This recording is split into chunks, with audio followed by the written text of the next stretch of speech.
Hello दोस्तों, मैं हूं दिनेश के वोरा। आपका स्वागत है 4 पीएम और न्यूज टाइम के मंच पर। देश आर्थिक रूप से बदहाली और कंगाली की ओर।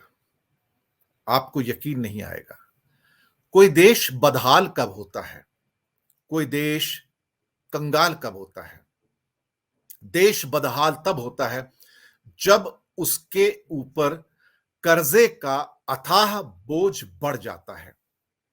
कर्जा, जी हां, हमारे पुरखे, हमारे पूर्वज कहा करते थे कि कभी भी कर्जा लेने की जरूरत ना पड़े घर में। कर्जे से दूर रहते थे हमारे पूर्वज। हालांकि अब ये लोन कल्चर तो बड़ी कॉमन सी होती जा रही है, इसमें तो कोई शक वाली बात ही नहीं रह गई है। पर कमाल की बात यह है कि जहां हमारे पुरखों ने आजादी के बाद अपने खर्चों को कंट्रोल में रखा, एक किस्म से अपने पैर चादर में रखे, लेकिन पिछले 8 सालों में जो हुआ है भारत में, उसे देखकर, सुनकर आप चौंक जाएंगे कि कैसे भाजपा सरकार ने भारत को कंगाली और बदहाली की भट्टी के अंदर झोंक दिया। आपको यकीन आएगा? नहीं आएगा ना। अगर मैं आपसे कहता हूं कि भारत के ऊपर इतना लोन है, भारत का रीपेमेंट इतना है, तो शायद आप अंदाजा नहीं लगा पाएंगे। मैंने सोचा कि आपको फैक्ट्स एंड फिगर्स दिखाए जाएं यहीं पर, पीपीटी के द्वारा, पावर पॉइंट के द्वारा, स्लाइड्स के द्वारा, ताकि पिक्चर क्लियर हो सके। दरअसल ये सरकार तरक्की तो कर नहीं पाई। अभी पीछे कुछ आंकड़े आए थे जहां पर बिजनेस स्टैंडर्ड के जो मुख्य संपादक हैं, एके भट्टाचार्य साहब, उन्होंने बताया था कि मनमोहन सिंह के खासतौर से जो 10 साल थे, उसमें जो टैक्स वृद्धि थी, और जो खासतौर से मोदी सरकार के जो अभी 8 साल पूरे हुए, उसमें जो टैक्स वृद्धि है, उसमें अगर कंपेयर करें तो जो on and average increase Manmohan Singh के समय में था प्रति प्रति वर्ष का, वो लगभग 14% का था, जबकि मोदी सरकार का ये 12% से भी कम का इंक्रीज है ऑन एंड एवरेज का। यही हमारी चादर है कि हमारे पास जो टैक्स आता है वही तो हम खर्च कर सकते हैं, इसके अलावा तो और कुछ है नहीं। लेकिन मोदी सरकार में जितना टैक्स आया नहीं, और खर्चे इन्होंने अपने अथाह बढ़ा लिए। दरअसल प्रगति की जो सो कॉल्ड रेस होती है, अपने आप को दिखाने के लिए कि पिछले 70 सालों में कुछ नहीं हुआ और जो कुछ हो रहा है मैं कर रहा हूं, भारत को दरअसल कर्जे की उस भट्टी में मोदी सरकार ने झोंक दिया जिसकी आप कल्पना नहीं कर सकते। हमने चादर के बाहर इतने पैर पसार लिए कि हम कंगाली के अंदर चले गए। दोस्तों, आज हमारी कंडीशन यह है कि मैं आपको एक बात बताऊं, जिस हिसाब से इस सरकार ने लोन लिए हैं, हमारी पीढ़ियां उसको चुकाते चुकाते मर जाएंगी, उनकी कमर झुक जाएगी, लेकिन वो उन लोन्स को नहीं चुका पाएंगे जो इस सरकार ने आंख बंद करके लिए हैं।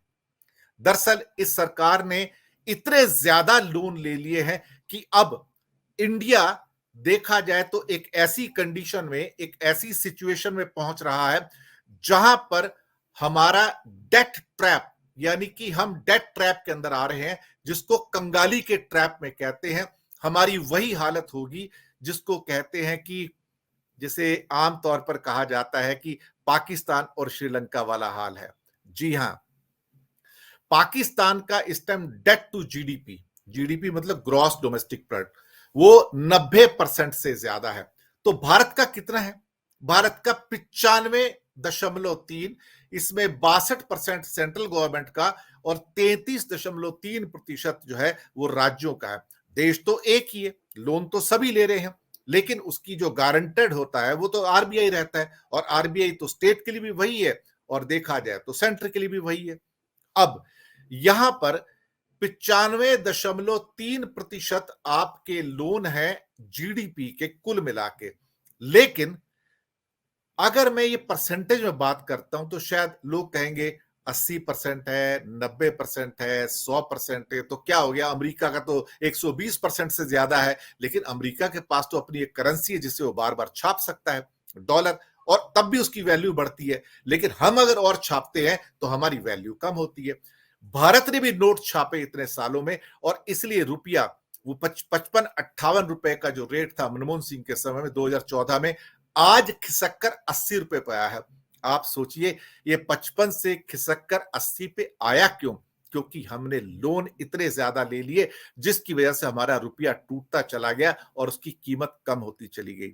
और फिर जैसे कि मैंने आपसे कहा कि दोस्तों, भारत ने इतने लोन ले लिए हैं, इतने लोन ले लिए हैं कि जिसको चुका पाना हमारी पीढ़ियों के लिए भी संभव नहीं होगा। जो लोन हमने पिछले 65 सालों में एक्चुअली लिए थे, 66 सालों में लिए थे, वो हमने पिछले 8 सालों में ले लिए, 9 सालों में ले लिए। आपको अंदाजा नहीं होगा। मैं आपको बताता हूं कि जैसे जैसे कर्जे का बोझ बढ़ता गया, जैसे जैसे रीपेमेंट का बोझ बढ़ता चला गया, उस रीपेमेंट के बोझ को कम करने के लिए हर साल भारत सरकार ने ज्यादा कर्जा लेना शुरू कर दिया। और यहां पर हालात ऐसे हो गए कि भारत कर्जे के कुएं के अंदर, कुआं नहीं, खाई के अंदर डूबता हुआ चला गया। चलिए, आपको कुछ फैक्ट्स एंड फिगर्स जो भारत सरकार के जो बजट, जो पेपर्स हैं, वो वहां से लिए गए हैं, मैं आपको कुछ उसके आंकड़े बताता हूं। मोदी ड्राउन्ड इंडिया इन लोन्स, ये हमारा टाइटल है। हम चलते हैं आगे। यहां पर आपको ये फैक्ट्स एंड फिगर्स मिलेंगे कि हमारे ऊपर, भारत के ऊपर कितना लोन था और अब कितना लोन है। मार्च 2014, ध्यान रखिएगा, ये वो महीना है जहां पर मनमोहन सिंह का ये लास्ट ईयर था, और मई जून के अंदर हमारे प्रधानमंत्री मोदी जी आ जाते हैं राज संभालने के लिए। मार्च 2014 के अंदर भारत के ऊपर जो टोटल लोन था, जो हम कर्जे में थे, और ये कर्जा हमारा 2014 तक का है, मैं आपको बता दूं पहले। तो 2014 मतलब हम 75 में से अब 8-9 साल निकाल देना यहां पर, तो समझो 66 साल का ये कर्जा हो गया हमारा अप्रोक्सीमेटली। तो 66 साल के अंदर हमारे भारत के ऊपर जो कर्जा था अंत में, वो सिर्फ 55 लाख करोड़ का कर्जा था कुल मिला के। अब चलते हैं मार्च 2015। ये पहला साल आता है जहां पर मोदी जी का पूरा साल मिलता है। यहां पर हो जाता है 58 लाख करोड़, यानी कि उससे पहले साल की अपेक्षा 3 लाख करोड़ का कर्जा बढ़ जाता है। अब आते हैं मार्च 2016 के अंदर। यहां पर सरकार ने 5 लाख करोड़ का कर्जा लिया उस साल में, जो कि बढ़कर, मतलब कर्जा तो ज्यादा लिया, लेकिन रीपेमेंट करने के बाद भी, उसके बावजूद भी 5 लाख कर्जा और बढ़ गया रीपेमेंट करके भी। तो यहां पर कर्जा होता है 63 लाख करोड़। मार्च 2017, यहां पर भी कर्जा जो रीपेमेंट करनी थी उसको वापस करने के बाद हमने इस बार 6 लाख करोड़ का कर्जा लिया, और 6 लाख करोड़ बढ़ गया हमारा जो कर्जा था, 63 से 69 लाख करोड़ हो गया। 2018 मार्च के अंदर, जहां हमारे फाइनेंशियल ईयर खत्म होता है, यहां पर हमने और ज्यादा कर्जा लिया क्योंकि हमारा रीपेमेंट बढ़ गया। लेकिन उसके बाद हमारा जो टोटल कर्जा था 69 लाख करोड़ से बढ़कर 76 लाख करोड़ हो गया। यहां पे 7 लाख करोड़ की हमारे लोन में और बढ़ोतरी हो गई। इसके बाद मार्च 2019 के अंदर हमने और ज्यादा कर्जा लिया क्योंकि रीपेमेंट ज्यादा थी, तो वो करके भी हमारा कर्जा टोटल था 76 लाख करोड़ से बढ़कर 84 लाख करोड़ हो गया। उसके बाद मार्च 2020 तक, जो यहां पर हमने हमने और ज्यादा कर्जे का रीपेमेंट करना था, तो हमारे पास रास्ता नहीं था, हमने बहुत सारा कर्जा लिया, और उसके बाद रीपेमेंट करने के बावजूद हमारे जो करीब करीब 9 लाख करोड़ का कर्जा और बढ़ गया, और हम 84 लाख करोड़ से 93 लाख करोड़ पे आ गए। मार्च 2021, हमारे पास पैसे नहीं थे, हमारी कंडीशन ऐसी हो गई कि हमारे पास रीपेमेंट करने को पैसे नहीं और टैक्स था नहीं। हमने, आपको यकीन मानो, इतना ज्यादा कर्जा लिया, और कर्जा लेने के बाद रीपेमेंट करने के बाद कुल बढ़ोतरी जो होती है यहां पर 23 लाख करोड़ की होती है। 23 लाख करोड़ इंक्रीज होता है मार्च 21 में, ये एक साल के अंदर। उसके बाद ये कर्जा और बढ़ता है 2022 तक का, और आप यकीन नहीं मानेंगे, यहां पे और ज्यादा कर्जा लिया गया और रीपेमेंट करने के बावजूद वहां पर हमारे 17 लाख करोड़ रुपए और ज्यादा हमारा कर्जा बढ़ जाता है और हम आते हैं 133 लाख करोड़। मार्च 2000 के अंदर ऐसा अनुमान लगाया जा रहा है, एक्सपेक्टेड है, ये उसको थोड़ा बहुत ऊपर नीचे हो सकता है, 1-2 लाख करोड़, ज्यादा नहीं, 152-53 लाख करोड़ भी हो सकता है, 148 लाख करोड़ भी हो सकता है, लेकिन एवरेज लोग बता रहे हैं कि 150 लाख करोड़, यानी कि रीपेमेंट करके भी हमारे 150 लाख करोड़ का हमारा कर्जा मार्च 2023 तक होगा। ये मार्च तो आ गया, समझो 4-5 महीने बचे, 6 महीने मुश्किल से बचे इस समय। आप सोचिए, तो हमारे पास 150 लाख करोड़ का कर्जा। आप सोचिए, आज से ऑलमोस्ट साहब ये 9 साल पहले, मार्च 2023 और मार्च 2014 के बीच में 9 साल का फर्क होता है। उससे पहले के 66 साल के अंदर हमारा कर्जा कुल मिला के भारत के ऊपर 55 लाख करोड़ था, सिर्फ 55 लाख करोड़, और यहां पर 150 लाख करोड़, यानी कि जो कर्जा हमने बेसिकली देखा जाए तो यहां पे जो बढ़ोतरी होती है ऑलमोस्ट करीब करीब 95 लाख करोड़ की होती है, यानी कि 180-190% दुगने से भी ज्यादा, ऑलमोस्ट कहा जाए कि 3 गुना कर्जा हमने दोगुना कर्जा और ले लिया उससे जितना पहले था 9 साल में। यानी कि जो कर्जा हमने ऑलमोस्ट हमारे पास रह गया था करीब करीब 65-66 सालों में, उससे ऑलमोस्ट डबल कर्जा हमने 9 साल में ले लिया। 150 लाख करोड़ पे हम आ गए। आप सोच सकते हैं कि हमारे टैक्स तो इतने बढ़े ही नहीं है, हमारे टैक्स तो मुश्किल से 10-12% से बढ़ रहे थे यहां पर, जो मैंने आपको पहले बताया है, लेकिन इन्होंने तो कर्जा लेते ही चले गए, इतना ज्यादा हो गया कि अब पैर तो कहां और चादर कहां, कोई आपस में मेल ही नहीं है। ये कंडीशन होती है। अब यहां पे आपको बताता हूं, सिर्फ पिछले 4 सालों के अंदर हमारे जो कर्जे हैं, जो 2023 तक के होंगे, ये कर्जे हैं ऑलमोस्ट 66 लाख करोड़ के। दोस्तों, हमने 66 सालों में 66 लाख करोड़ का कर्जा नहीं लिया। 66 सालों में हमारे ऊपर ले दे के 55 लाख करोड़ का कर्जा था, और पिछले 4 सालों में हमने 66 लाख करोड़ का कर्जा लिया, ये मोदी सरकार ने। अब आप कहोगे देखो कितना बड़ा उनका अचीवमेंट है, और मोदी जी जैसा तो कोई यहां पर पैदा ही नहीं हुआ। आप सोचो कि मार्च 2019 में जहां 84 लाख करोड़ का कर्जा था, मार्च 2023 में जो एक्सपेक्टेड बोरोइंग्स जो इस साल बजट में डिक्लेयर की गई हैं 22-23 में, वो मिला के 150 लाख करोड़ पे आते हैं। भारत डूब रहा है कर्जे में। आपको बताऊं कि आज से 7-8 साल पहले, 9 साल पहले, जब तक मनमोहन सिंह थे, तो भारत में जितना टैक्स कलेक्शन होता था उसका लगभग लगभग 25-26% जो पैसा जाता था वो रीपेमेंट के अंदर जाता था, 25-26%। अब अब आप यकीन करोगे, इस साल की हमारी जो रीपेमेंट होगी करीब 12 लाख करोड़ की होगी। टोटल टैक्स जो कलेक्शन होगा 23 से 24 लाख करोड़ का इस साल का जो है, 2 मार्च 2023 तक होगा। जितना टैक्स कलेक्ट हो रहा है उसका अराउंड 45% हम रीपेमेंट में दे रहे हैं, कर्जे के ब्याज को चुकाने के अंदर हम दे रहे हैं, क्योंकि जो खर्चा पहले 25-26% तक आता था टैक्स कलेक्शन का मनमोहन सिंह के टाइम में, जो चौथाई करीब होता था, अब वो ऑलमोस्ट आधे पे आ गया। यानी कि जितने साल के अंदर हम टैक्स कलेक्ट कर रहे हैं, ऑलमोस्ट आधा हम रीपेमेंट में दे रहे हैं कर्जे में, तो हमारे पास आधा पैसा बचता है। 45% वहां दे दिया और हमारे पास बचता है 55% टैक्स कलेक्शन। उसमें 33% तो टोटल 24 लाख का समझो 7.5 लाख करोड़ मोदी जी रेवड़ियों में बांट देते हैं। अब इसमें कुछ रेवड़ी भी है, कुछ जरूरी भी है। Food subsidy, fertiliser subsidy, free grain, मनरेगा, किसान सम्मान निधि और बाकी मिला के 7.5 लाख करोड़ हम वापस दे देते हैं साहब लोगों को सब्सिडी के रूप में। तो अगर 45% वहां चला गया और 33% हमारी रेवड़ियों में चला गया यहां पे, तो हमारे पास बचता क्या है? ये ऑलमोस्ट आपका कुल मिला के 78% हो जाता है। अब हमारे पास टोटल पैसा बचता है टैक्स कलेक्शन का सिर्फ 22%, जिसको हम आपके सारे हिंदुस्तान को चलाने के लिए खर्च कर सकते हैं। आप सोच सकते हैं, आप सोच सकते हैं कि ये हमारी कंडीशन क्या है, ये सरकार ने हमें किस मोड़ पर लाकर खड़ा कर दिया है। हालात ऐसे हो गए हैं कि मैं आपको बता नहीं सकता हूं दोस्तों, आप सोच नहीं सकते हो कि हमारी पीढ़ियां इस कर्ज को नहीं चुका पाएंगी। हम डेट ट्रैप पर हैं, हमारे हालात बिल्कुल इस टाइम वही हैं जो पाकिस्तान के हालात हैं।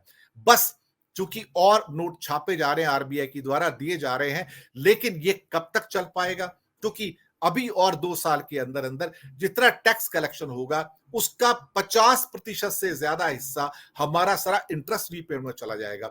अभी 45% जा रहा है। मैंने आपको ये पिक्चर इसलिए पेश की, आप पहचानिए कि ये सरकार हमें किस मोड़ पे ले आई है। आप पहचानिए कि ये सरकार ने इन रेवड़ियों के चक्कर में और इस कर्जे के चक्कर में हमें कहां पहुंचा दिया है। आप पहचानिए कि इस कर्जे के जाल ने हमें डुबोकर कहां से कहां पहुंचा दिया है। मोदी जी कहते हैं कि भारत में कम से कम 10 स्टेट ऐसी हैं जिनका हाल श्रीलंका से बदतर है और डिफॉल्ट करने के जैसे हो रहा है। तो अगर 10 स्टेट अगर डिफॉल्टर्स हैं तो भारत भी तो डिफॉल्टर है।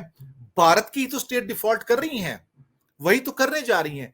अगर कमजोर स्टेट हैं 10 स्टेट, जो बड़ी स्टेट 10 हैं, कमजोर स्टेट है, तो उनसे मिलकर एक मजबूत भारत तो बनेगा नहीं, कमजोर भारत बनेगा।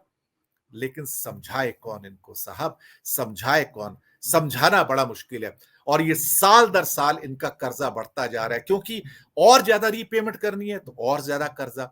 इसका मतलब है कि हम कर्जे के उस ट्रैप में फंस गए हैं जो पुराने जमाने में जो महाजन होते थे और कर्जा देते थे, सूद के ऊपर सूद, सूद पे सूद, सूद पे सूद, ब्याज पे ब्याज, ब्याज पे ब्याज, ब्याज पे ब्याज।